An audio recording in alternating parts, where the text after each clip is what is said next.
अस्सलाम वालेकुम नाज़रीन, आप देख रहे हैं जेके रिपोर्टिंग टाइम में आपका मेज़बान रुखसार खान। जिस तरह से लंबे अरसे से जम्मू कश्मीर में एक जद्दोजहद लग रही है अनएम्प्लॉयमेंट के ऊपर, लेकिन जो एम्प्लॉय हैं काम कर रहे हैं अभी, लेकिन पिछले कई अरसों से 18 माह तक उनको डीए एरियस वगैरह कुछ भी नहीं मिला। जिस तरह से एसपीज़ हूँ, आंगनवाड़ीज़ हूँ, होम गार्ड्स हूँ, जितने भी डिपार्टमेंट हैं उनमें अभी तक डीए अलाउंसेस नहीं दिए गए। उसी विषय पर चर्चा करने के लिए आज हमारे साथ जॉइंट एक्शन कमेटी आर के प्रेसिडेंट बाबू हुसैन मलिक जी बातचीत करने के लिए मौजूद हैं। सर, क्या कहना चाहेंगे जिस तरह से लंबे अरसे से डीए उन डिपार्टमेंट को नहीं मिले, क्या कहना चाहेंगे उन बारे में? सबसे पहले मैं आपका शुक्रिया अदा करना चाहता हूं, शुक्रगुजार हूं कि आपने अपना कीमती वक्त निकाल कर हमारे बीच आए। और इशू तो एम्प्लॉइज़ के जम्मू कश्मीर के, चाहे वो परमानेंट मुलाजम है चाहे टेम्परेरी में, बहुत सारे इशू हैं। सबसे अहम मुद्दा जो जम्मू कश्मीर के अंदर है, जो टेम्परेरी वर्कर 1 लाख से ज़ायद जो जम्मू कश्मीर 20 से 25 साल लगातार वो लोग काम करते हैं, लेकिन अभी तक जम्मू कश्मीर के अंदर जितनी सरकारें आई हैं उन्होंने कोई ठोस पॉलिसी नहीं बनाई। और आज हमें उम्मीद थी कि जम्मू कश्मीर एक स्टेट था, इसको यूटी के बाद यूटी में तब्दील किया गया, शायद अब इनको कोई राहत मिलेगी, लेकिन अभी तक इनका कोई इशू जो है वो सेटल नहीं हुआ। अगर जम्मू कश्मीर एक यूटी है, यूटी के अंदर आप डिफरेंट यूटी जो हिंदुस्तान के अंदर हैं उनमें आपने मिनिमम वेजेस 18,000 रुपये दिया जाता है। अगर जम्मू कश्मीर को आपने यूटी बनाया है तो वो मिनिमम वेजेस अभी भी सरकार ने जम्मू कश्मीर के अंदर लागू नहीं किया गया। मैं डीए की बात करूं, कोविड-19 में 1/1/2020 से सरकार ने जो डीए है एम्प्लॉइज़ का फ्रीज़ कर दिया।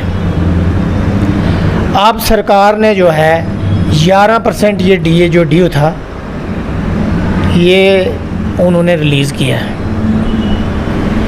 लेकिन इन्होंने जो फैक्ट दिया है वो जुलाई 2021 से दिया है।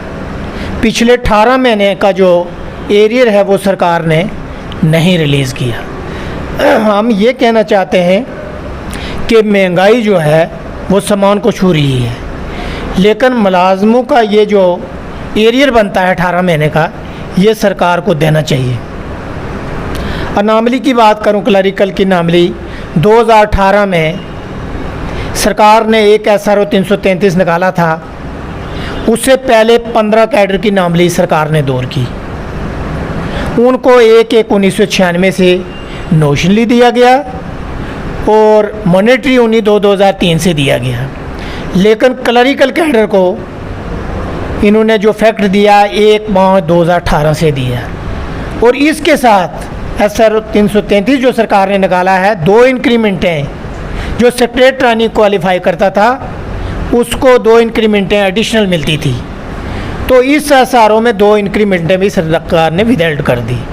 हम ये कहना चाहते हैं कि क्लरिकल कैडर को भी एक तो नोशनली और मॉनेटरी जैसे 15 कैडर को मिला है, क्लरिकल कैडर को भी वो चीज़ मिलनी चाहिए।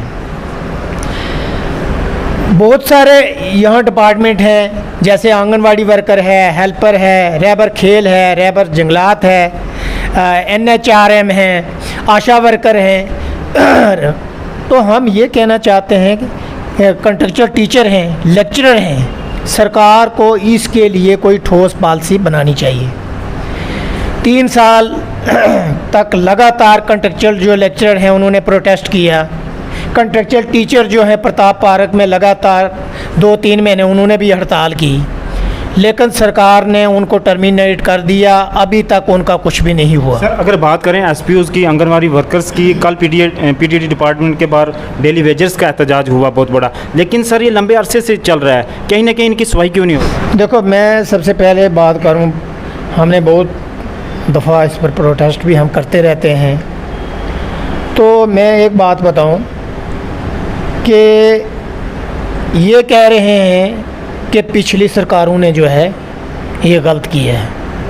मैं मानता हूँ अगर पिछली सरकारों ने गलत किया है तो ऊपर वालों ने उनको सज़ा दे दी है। ज़िल्लत और इज़्ज़त जो है वो ऊपर वाले के हाथ में है, उसके हुक्म के बगैर एक पत्ता नहीं हिल सकता। जिन लोगों ने इनके साथ गलत किया है उनको सज़ा मिल गई है।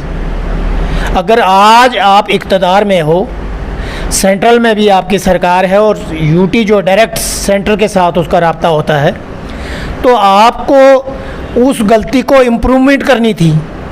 लेकिन अभी तक आपने भी उनका जो मसला है वो हल नहीं किया। हालांकि बहुत सारे पीडीडी के अंदर जो है हमने देखा जिन्होंने सुसाइड भी की है। कई दफ़ा जो परमानेंट मुलाजिम जो लाइनमैन हैं वो हमने नहीं देखे, पोल पर चढ़ते हुए वही जो टेम्परेरी वर्कर जो डेली वेजर है पीडीएल टीडीएल वही चढ़ता है।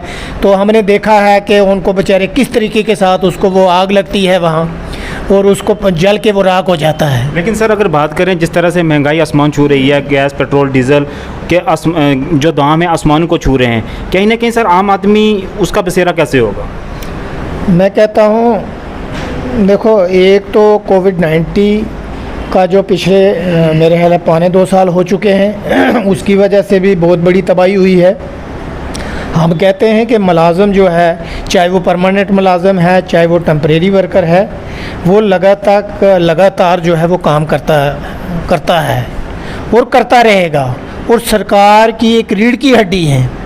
लेकिन मैं ये कहना चाहता हूँ कि कम से कम अगर वो लोग काम करते हैं तो उनको टाइम पर सैलरी मिलनी चाहिए। अब पीडीडी के अंदर जो हैं कुछ लोग जो वो काम कर रहे हैं तो 2-2, 3-3 साल से उनको सैलरी नहीं मिल रही। लगातार वो काम करते हैं लेकिन उसको सैलरी नहीं मिलती। वर्ल्ड लाइफ के अंदर यहाँ 3 साल से लगातार वो काम करते हैं, उनको काम नहीं, कोई सैलरी नहीं मिल रही। यहाँ कुछ लोग जो हैं जो लैंड डोनर जिन्होंने किसी ने 5 मरले, किसी ने 10 मरले, किसी ने 15 मरले और किसी ने 1 कनाल तक जो अपनी ज़मीन जो है वो डोनेट की है। सर आखिर में ये रहेगा, आखिर में आपकी डिमांड क्या रहेगी सरकार से?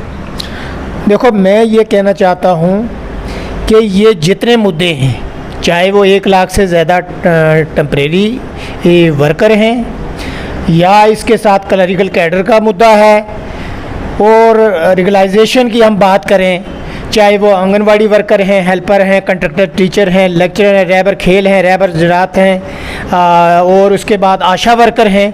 हम ये कहना चाहते हैं कि सरकार को इसके लिए कोई ठोस पॉलिसी बनानी चाहिए इनको रेगुलाइजेशन करने के लिए। और इसके साथ मैं ये भी डिमांड करता हूँ जो पेंडिंग डीए है, जो 18 महीने का जो पेंडिंग डीए है, ये मुलाज़िमों का जो है ये सरकार को रिलीज़ करना चाहिए।